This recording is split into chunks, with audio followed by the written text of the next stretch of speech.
یہ گاندھی نگر آسمان گڑھ علاقے میں ولد سید بشیر کہ پولیس کا تعاقب ہو رہا تھا اور پولیس سے بچنے کے لیے وہ گر کے اسپاٹ پر شہید ہو گئے، اور اس تعلق سے متعلقہ رکن اسمبلی جناب احمد بلال صاحب اطلاع ملتے ہی مکان کو پہنچ گئے، ان کے ورثہ کو پرسا دیا۔ پولیس کی ایک طرفہ کارروائی اور مسلسل مسلم نوجوانوں کو ہراسمنٹ کے واقعات میں ایک خطرناک اور المناک واقعہ ہے یہ، اس کی جتنی بھی مذمت کی جائے کم ہے۔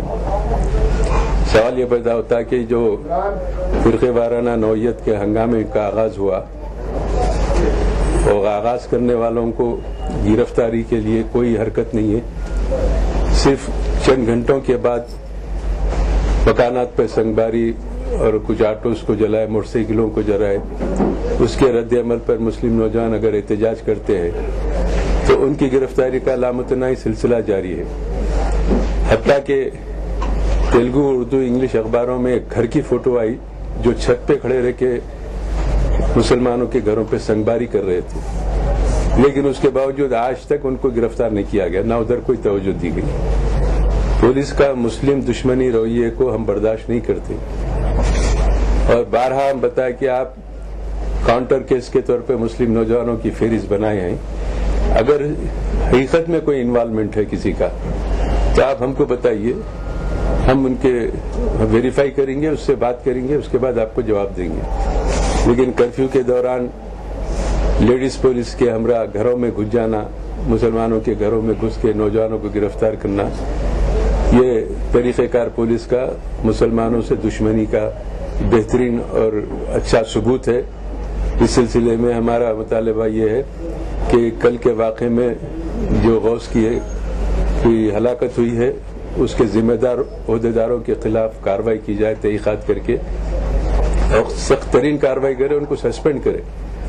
جو ٹیم بھی وہاں پر گئی بھی تھی، پہلے ان کو سسپینڈ کر کے انکوائری کرے۔ دوسرا، حکومت سے مطالبہ ہے کہ محمد سید غوث کی بیوہ جو 7 مہینے کی حاملہ ہے، غریب گھرانے سے تعلق ہے، حکومت کی طرف سے ان کو 10 لاکھ کا ایکس گریشیا دیا جانا چاہیے، اور ان کو ایک سرکاری ملازمتوں میں ان کو ایک ملازم کی حیثیت سے ان کا تقرر ہونا چاہیے۔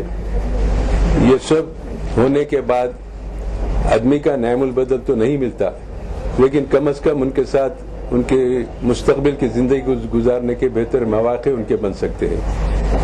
اس گھر کا، اس بیوی کا ایک شوہر جو گھر کی کفالت کرتا تھا تنہا تھا، اس لیے حکومت کا کام ہے کہ بیوہ کو ملازمت دے اور 10 لاکھ روپے ایکس گریشیا دے، اور اس کی تحقیقات کرے، خاطی عہدیداروں کے خلاف کارروائی کرے، ان کو معطل کر کے۔ اور اس سلسلے میں نقیب ملت بیرسٹر اسد الدین اویسی صاحب، صدر مجلس رکن پارلیمنٹ نے مجلس اتحاد المسلمین کی جانب سے مرحوم کی بیوہ کو 2 لاکھ روپے مجلس ریلیف سے جاری کرنے کا اعلان کیا ہے۔ انشاءاللہ وہ بھی بیوہ کو پہنچا دیا جائے گا، اور ہم حکومت سے یہ مطالبہ کرتے ہیں کہ یہاں پر اب اس وقت فوری گرفتاریوں کو روکنا چاہیے، خصوصاً مسلم نوجوانوں کی گرفتاری کو روکنا چاہیے۔ اگر ہمیں فہرست شروع کرے بتانے کی پولیس کی کوتاہی، نااہلی یا مسلم دشمنی کو ثابت کرے عوام کے سامنے، تو ایک نیا ہنگامہ ہو جاتا۔ اس لیے ہم اپنی زبانوں کو روکے ہوئے ہیں۔ ہم حکومت کو اور پولیس کو مہلت دے رہے ہیں کہ وہ مسلم نوجوانوں کی گرفتاریوں کو روک دے۔ اب یہ سلسلہ یہاں پر رک جانا چاہیے، مزید شروع ہوگا تب اس کے جو بھی حالات اور نتائج ہوں گے اس کی پولیس خود ذمہ دار ہوں گی۔ حمید گر ایڈیشنل کمشنر پولیس جو یہ تمام ایریا پہ انچارج کے طور پہ کام کر رہے ہیں، ان کو 10 وقت ہم بولے دیکھو ہم آپ کے ساتھ تعاون کر رہے ہیں، آپ ہمارے تعاون کا لحاظ کرتے ہوئے ہمارے نوجوانوں کی گرفتاری سے روکے، ان کی فہرست جو بنائے ہیں ہم کو دے۔ من مانی لے کے چلے آ رہے، 1.5-2 گھنٹے تک وہاں ننگا ناچ ہوتے رہا، گھروں پہ سنگباری ہوئی، موٹر سائیکلوں کو جلایا گیا، لیکن وہ لوگوں کو آج تک گرفتار نہیں کیے۔ گرفتاری میں پرسنٹیج بھی دیکھیں تو مسلمانوں کا زیادہ ہے۔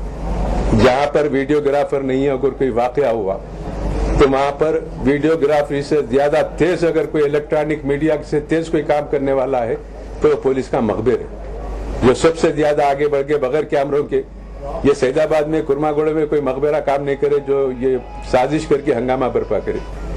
اس لیے بعض واقعات تو ہوئے نہیں. جیسا مثال کے طور پہ مغل پورے میں ایک نوجوان موٹر سائیکل چھوڑ کے چیخا مارتے بھاگ گیا, بس وہاں ایک کیس بنا کے بے قصور مسلم نوجوانوں کو گرفتار کر لیے. ہم بتا رہے ہیں کہ قصہ نہیں ہے, یہاں پر انکوائری نہیں ہوتی ان کی, لیکن اس طریقے کی کارروائی کو پولیس کو روک دینا چاہیے.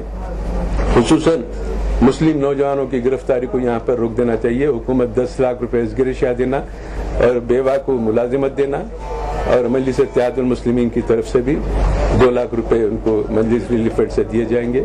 اور اس سلسلے میں ہم امید کرتے ہیں کہ کم از کم یہ حالات میں, اس وقت حالات اتنے دھماکوں ہے کہ لوگ کافی بزن ہے پولیس کے رویے پہ, کافی برہم ہے, اور اس کی تمام ذمہ داری امیدگر صاحب کے اوپر جاتی ہے جو ابتدا سے یہاں پر ایک طرفہ کارروائیوں میں مصروف ہے, کسی کی کوئی بات سنتے ہی نہیں. تو ہم چاہتے ہیں کہ انکوائری ہونا چاہیے. جو فرقہ پرست پولیس کے عہدیدار اس کارروائی کو ایک طرفہ چلا رہے ہیں ان کے خلاف بھی حکومت تحقیقات کر کے ایکشن لے. اور ہم بھی عوام سے اپیل کرتے ہیں کہ ہم حکومت سے ٹکر لینے کے لیے تیار ہیں, لیکن مسلمانوں کے ظلم کو ہم برداشت کرنے کے لیے تیار نہیں ہیں.